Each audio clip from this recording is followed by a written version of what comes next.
오늘의 말씀은 말라기 4장입니다. 만군의 여호와가 이르노라. 보라, 용광로 불같은 날이 이르리니 교만한 자와 악을 행하는 자는 다 지푸라기 같을 것이라. 그 이르는 날에 그들을 살라 그 뿌리와 가지를 남기지 아니할 것이로되 내 이름을 경외하는 너희에게는 공의로운 해가 떠올라서 치료하는 광선을 비추리니 너희가 나가서 외양간에서 나온 송아지 같이 뛰리라. 또 너희가 악인을 밟을 것이니 그들이 내가 정한 날에 너희 발바닥 밑에 재와 같으리라. 만군의 여호와의 말이니라. 너희는 내가 호렙에서 온 이스라엘을 위하여 내 종 모세에게 명령한 법, 곧 율례와 법도를 기억하라. 보라, 여호와의 크고 두려운 날이 이르기 전에 내가 선지자 엘리야를 너희에게 보내리니 그가 아버지의 마음을 자녀에게로 돌이키게 하고 자녀들의 마음을 그들의 아버지에게로 돌이키게 하리라. 돌이키지 아니하면 두렵건대 내가 와서 저주로 그 땅을 칠까 하노라 하시니라. 방금 우리가 읽은 이 말라기 4장은 말라기의 마지막 장이면서 또한 구약의 마지막 장이기도 하죠. 그런데 거기서 끝나는 것이 아닙니다. 말라기 4장은 구약의 끝이지만 동시에 신약의 문을 여는 서곡과 같은 것이죠. 그래서 오늘 본문의 말씀을 보시면 여호와 하나님의 두려운 심판의 날로 딱 끝나는 것이 아니라 그 날이 이르기 전에 하나님께서 보내실 엘리야, 우리가 그 열왕기서에 나오는 엘리야를 압니다만 그 엘리야가 아닙니다. 상징적인 의미를 담고 있죠. 그래서 하나님께서 심판의 두려운 날이 이르기 전에 구원의 길을 여실 것임을 엘리야라는 그러한 이름의 상징을 통해서 말씀하시는 것입니다. 자, 그래서 이 말라기 4장은 구약의 끝이지만 신약의 문을 여는 장이다. 그러므로 구약의 마지막은 하나님의 심판 예언으로 끝난다. 이렇게 생각하시면 안 돼요. 구약의 마지막 장인 말라기 4장에는 하나님의 심판 선언이 나오기는 하지만 그 심판 선언 이전에 하나님께서 구원의 문을 여시고 구원의 복음을 전파할 선지자를 보내시고 또 구원의 역사를 이루실 메시아를 보내신다. 그렇기 때문에 말라기 4장은 굉장히 이 희망과 소망이 담긴 그런 장이라는 것을 우리가 알 수 있습니다. 자, 먼저 1절 말씀 볼까요? 자, 만군의 여호와가 이르노라. 보라, 용광로 불 같은 날이 이르리니. 자, 여러분, 용광로의 불은 뭘 의미할까요? 하나님의 심판을 상징하는 거죠. 하나님의 심판을 상징하는데 여기에서 우리가 굉장히 주의할 것이 있습니다. 그것이 뭐냐면 이 불이 응징과 복수의 불이 아니라는 거예요. 자, 응징과 복수한다. 그러면 하나님께서 이 용광로 같은 불, 이런 불을 통해서 응징하시고 복수하신다. 하나님을 너무 옹졸한 분으로 만드는 것입니다. 하나님께서 이 용광로의 불, 이러한 뜨거운, 이 두려운 불을 사용하시는 이유는 뭐냐면 모든 죄악과 모든 부정한 것들을 태우신다. 그 태움의 목적은 뭐냐면 물론 불의하고 죄를 지은 자들에 대해서 하나님께서 심판하시는 것이기도 하지만 궁극적인 목적은 정화하시는 것입니다. 하나님의 그 보기에 좋으셨던 모든 아름답고 복되고 은혜로운 그 피조물들을 더럽힌 죄와 악의 모든 불순물들을 태워서 정화시키신다. 그렇기 때문에 여러분, 우리가 때때로 성경에 나와 있는 이 표현들을 볼 때에 우리의 이 좁은 소견, 우리의 이 작은 마음, 우리의 온전하지 못한 판단, 그 가운데에서 이런 성경의 비유들이랄지 내용들을 보게 되면 하나님의 원뜻, 하나님의 마음, 하나님의 기준과는 다르게 굉장히 좁게 해석할 수 있습니다. 그러나 하나님은 어떤 분이셔요? 우리가 무엇을 상상해도 우리의 상상 내에 하나님을 가둬둘 수가 없죠.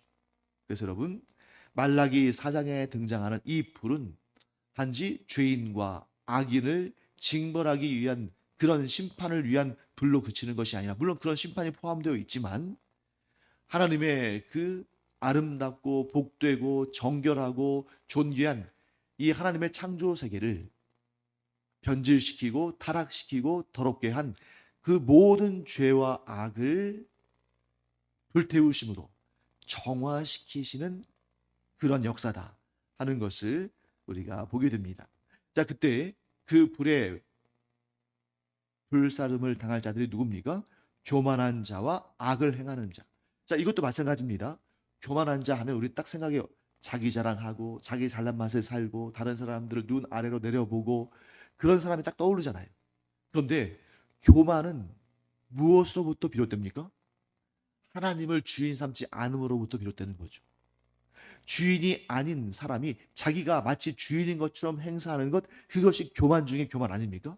즉 하나님을 인정하지 않고 하나님을 믿지 않고 하나님을 섬기지 않는 자들이 그날의 심판대에 서게 되는 것입니다. 자, 그러면 악을 행하는 자는 누구겠습니까? 악은 뭐냐면 여러분, 이 창조의 모든 원리가 무엇입니까? 하나님의 선이에요.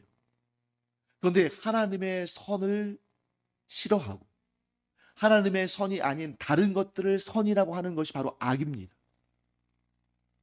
사람 사이에서의 악은 굉장히 상대적이에요. 그래서 여러분과 제가 그런 것들을 역사를 통해서 이 세상에 돌아가는 모습을 통해서 얼마든지 볼 수 있습니다. 자, 예를 들면 조선시대 때는 하인이 주인을 위해서 목숨을 바치는 것, 그것을 의라고 생각했어요. 선이라고 봤습니다. 그런데 오늘날 우리가 그러한 노예제도 자체를 악으로 보지 않습니까? 고대의 사회에서는 왕이 죽으면 그를 모시던 궁녀들, 또 신하들 함께 다 죽여서 그 무덤에 함께 묻는 순장이 의롭고 고결한 거라고 생각했어요. 그런데 오늘날 그런 일을 했다가는 인류에게 가장 악한 자라고 정죄를 받겠죠. 이처럼 사람 사이에서의 의, 사람 사이에서의 선, 이런 것은 절대적이지 못합니다.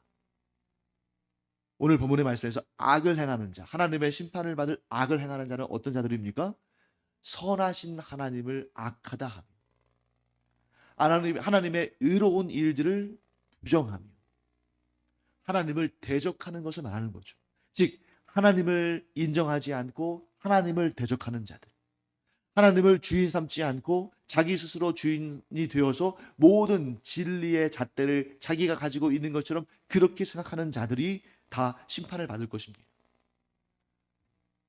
만약 여러분 조금이라도 잘못한 것, 죄와 허물이 다 그날의 심판을 받을 거라면 우리도 어떻게 되겠어요?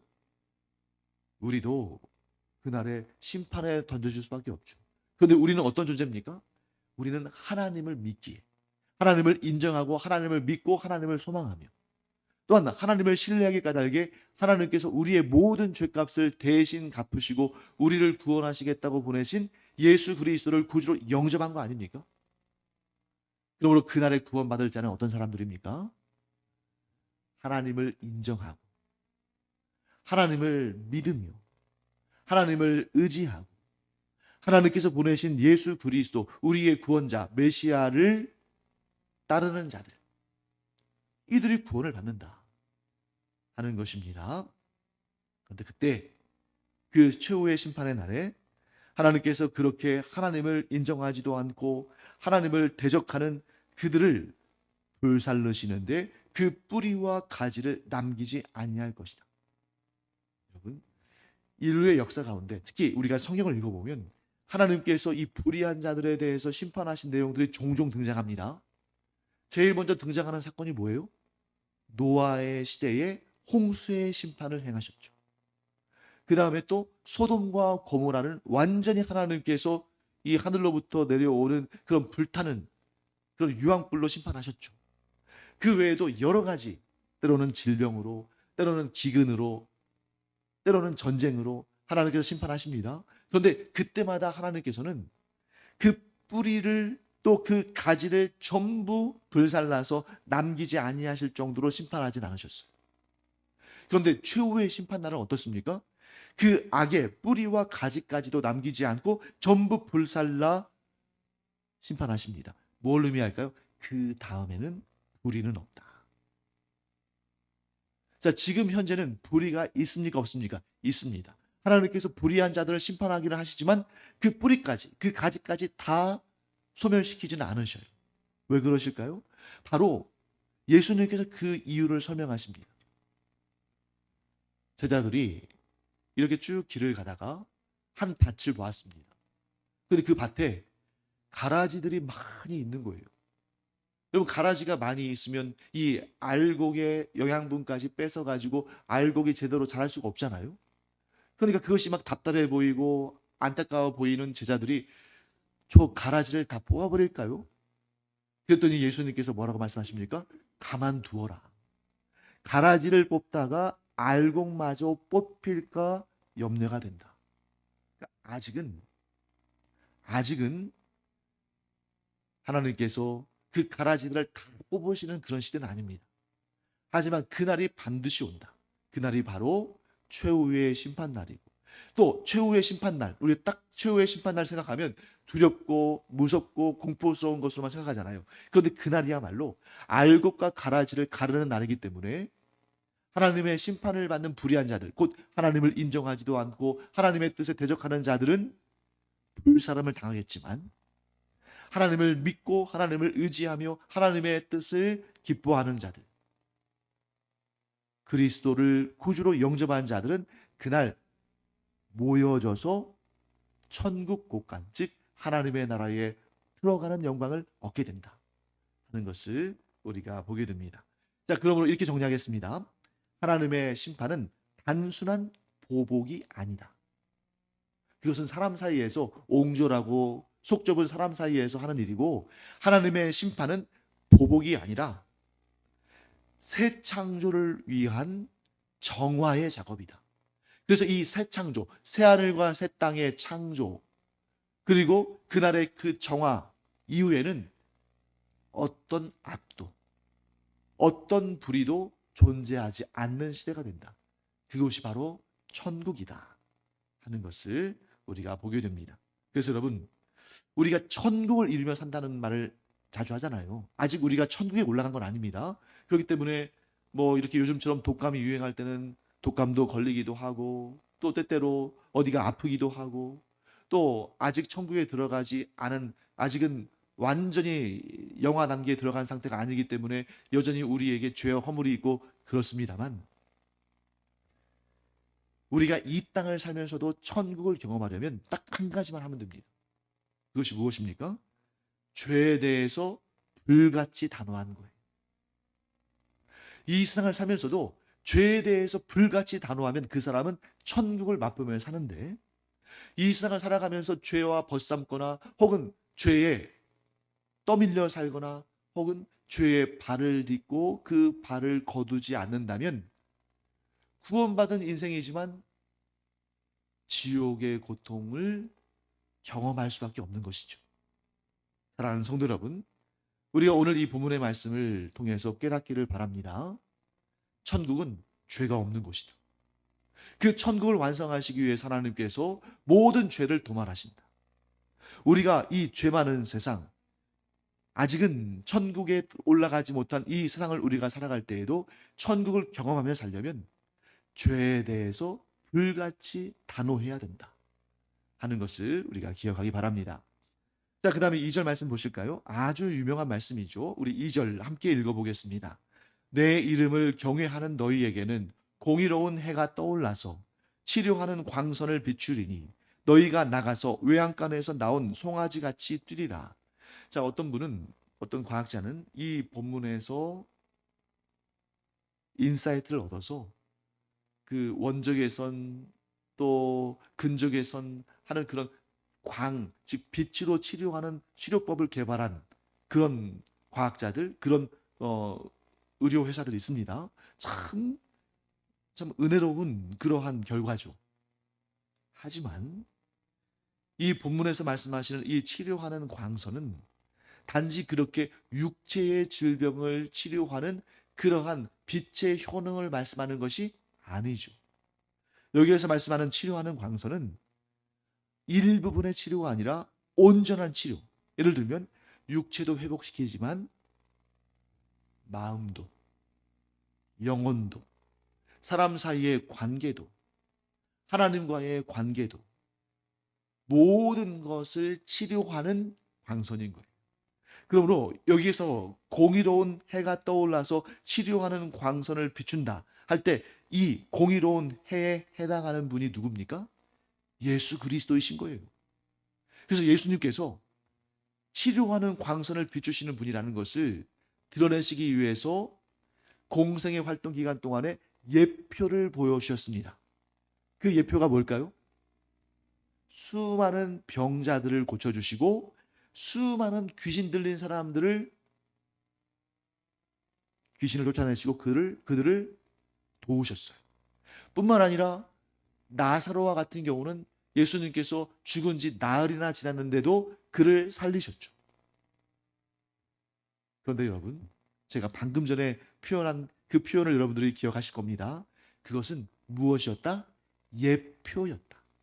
여러분, 예고편은 본편이 아니잖아요. 그렇기 때문에 예수님께서 치료하셨던 그 사람들, 무병장수하면서 죽지 않고 살아서 지금까지 남아 있습니까? 아니죠. 언젠가는 또 다른 병에 걸리기도 하고 또 언젠가는 늙어서 죽었겠죠. 나사로도 마찬가지입니다. 죽은 나사로를 예수님께서 살려주셨지만 그도 언젠가는 죽었겠죠. 그러니까 지금 오늘날 이 세상에 살아남아 있지 않잖아요.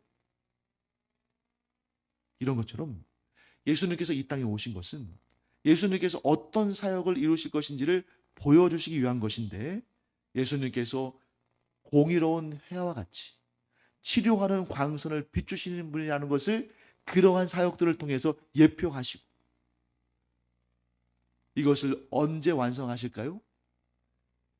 재림의 날에 그리스도의 초림 이 땅에 성육신하신 그때에는 예표를 통해서 예수님께서 어떤 치료를 하실 것인지를 보여주셨는데 예수님의 그 재림의 날, 그 최후의 날에 예수님께서 공의로운 해와 같이 떠올라서 치료하는 광선을 통해서 예수 그리스도를 구주로 영접한 자들에게 영원히 썩지 아니할 몸을 주시고 천국에서의 영원한 생명을 주시면서 그곳에서 어떤 고통도 어떤 질병도 어떤 파괴적인 모습도 없이 영생의 복락을 누리며 살게 하신다. 그때 우리는 외양간에서 나온 송아지같이 뛰는 그러한 기쁨을 누리게 될 것이다 라고 말씀하시는 것입니다. 자, 그 다음에 3절 말씀 볼까요? 우리 3절 다시 한번 읽어보겠습니다. 또 너희가 악인을 밟을 것이니 그들이 내가 정한 날에 너희 발바닥 밑에 재와 같으리라. 만군의 여호와의 말이니라. 여러분 이런 내용들을 우리가 이 당시에 문화적인 왜냐하면 이 말라기 자체는 오늘날 우리에게까지 주시는 아니 앞으로 주님 재림하시는 날까지 모든 인류에게 주시는 말씀입니다만 일단 이 말씀이 기록되던 그 당대의 독자들에게 이해하기 쉽게끔 쓰신 말씀이겠죠. 그 당시의 배경을 알지 못하면 좀 이상하게 여겨질 수도 있습니다. 자, 여러분과 제가 예수 그리스도의 사람들이고 우리가 최후 승리를 얻을 줄 믿습니다만 우리가 승리를 거뒀다고 해서 악인들을 막 발로 밟고 발바닥 밑에 재처럼 그렇게 여기고 그것은 좀 너무 과하게 느껴지잖아요. 이런 표현들은 그렇기 때문에 그 당대의 문화 배경을 봐야 됩니다. 두 나라가 전쟁을 했습니다. 근데 A라는 나라가 B라는 나라에게 승리를 했어요. 자, 오늘날 같으면 막 군대가 진격해서 막 그 땅을 다 차지하고 막 이렇게 하겠습니다만 고대의 사회에서는 그런 방식으로 승리를 선포하는 것이 아니라 승전국의 왕이 패전국의 왕을 밟는 일종의 퍼포먼스죠. 발로 밟는. 주로 어떻게 하냐면 그 앞에 엎드리게 해서 목을 발로 밟는 그런 행위를 통해서 승전을 선포하는 거예요. 그러면 그 승리한 나라 왕의 발 아래에 있는 자는 죄와 같이 처참한 그러한 패배를 받아들일 수밖에 없겠죠. 그러니까 여기에서 말씀하시는 너희가 악인을 밟을 것이, 이 말씀은 뭐냐면 너희가, 의로운 너희가 악인들에게 승리를 선포할 것이다. 왜 이런 말씀이 나올까요? 이 세상을 사는 동안에는 의인이 핍박을 받잖아요. 악인이 형통한 듯 보이고 악인이 의인들을 괴롭히고 고통스럽게 하고 핍박하는 그런 세상인데, 그런데 그 최후의 심판의 날에, 예수 그리스도의 그 재림의 날에 하나님을 경외하는 자들이, 하나님을 대적하던 자들에게 완전한 승리를 선포하게 된다 하는 것을 설명하는 것입니다. 우리가 이 사실을 믿기 까닭에 이 세상에, 이 부조리하고 불의가 가득한 세상에서도 소망을 잃지 않고 살 수 있는 거예요.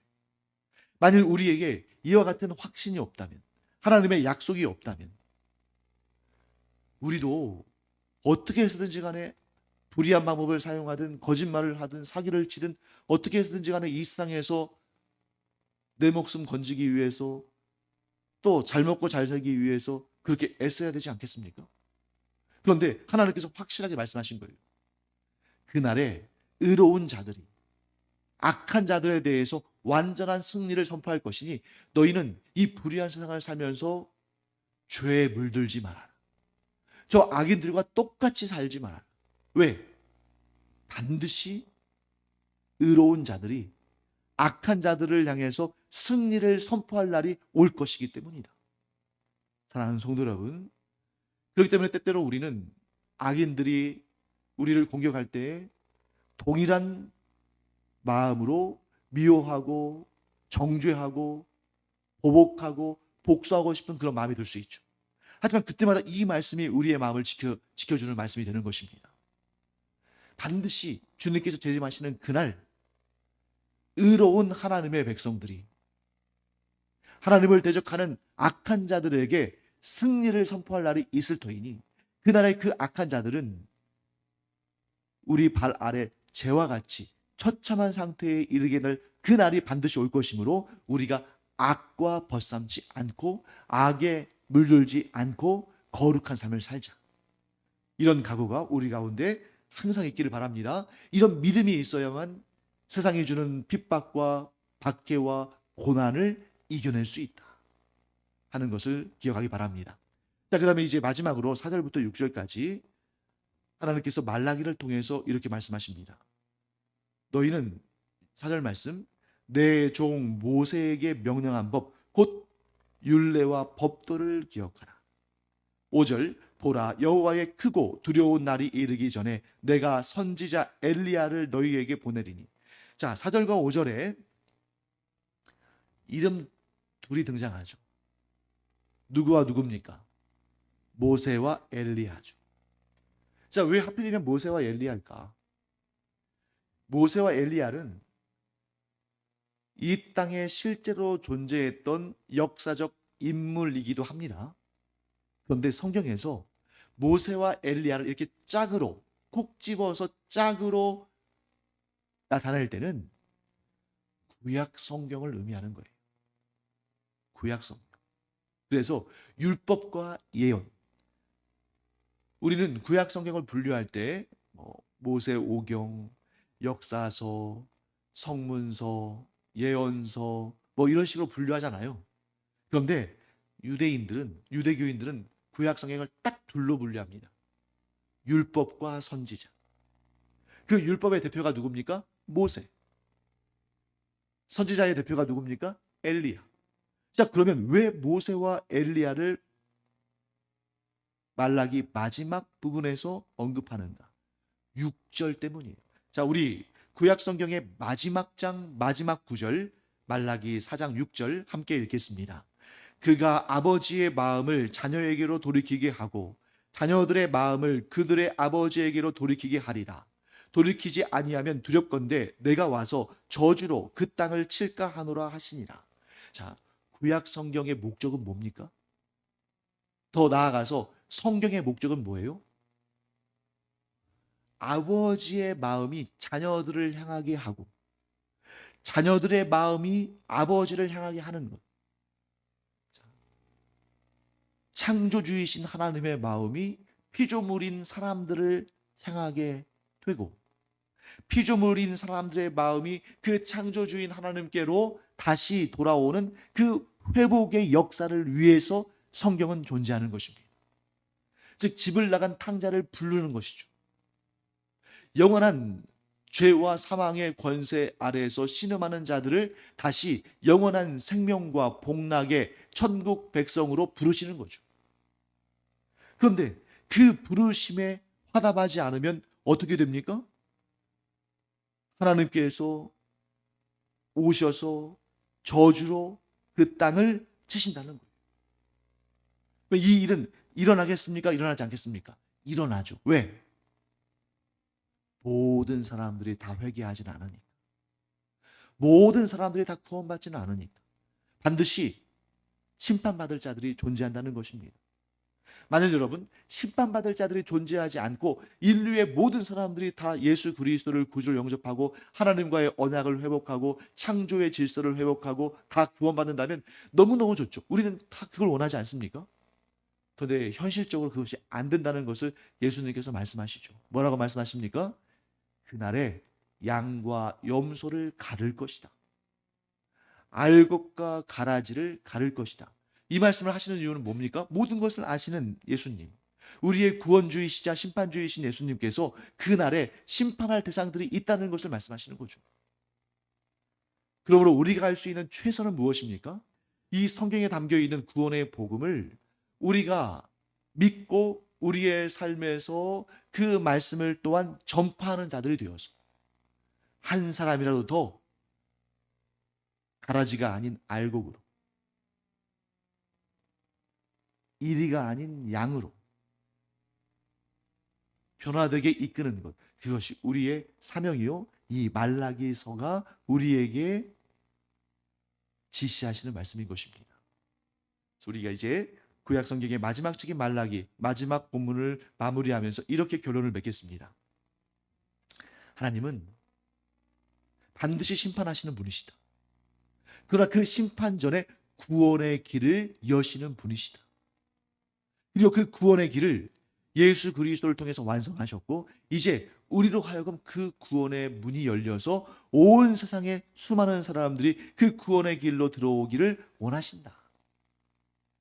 그 사명을 잘 감당하는 우리 모두가 되기를 간절히 축원합니다. 기도하겠습니다. 하나님 감사합니다. 저희가 아직 이 세상을 살아가면서 때로는 고통과 염려와 근심과 슬픔 가운데 살면서 하나님 나라에 올라가기를 원하는 그런 마음을 더욱 간절히 품게 됩니다. 그러나 저희가 그 마지막 순간 곧 주님의 재림과 함께 천국에서 영원한 영생의 삶을 사는 그 순간이 이르기 전까지 저희가 맡은 사명이 있음을 또한 고백합니다.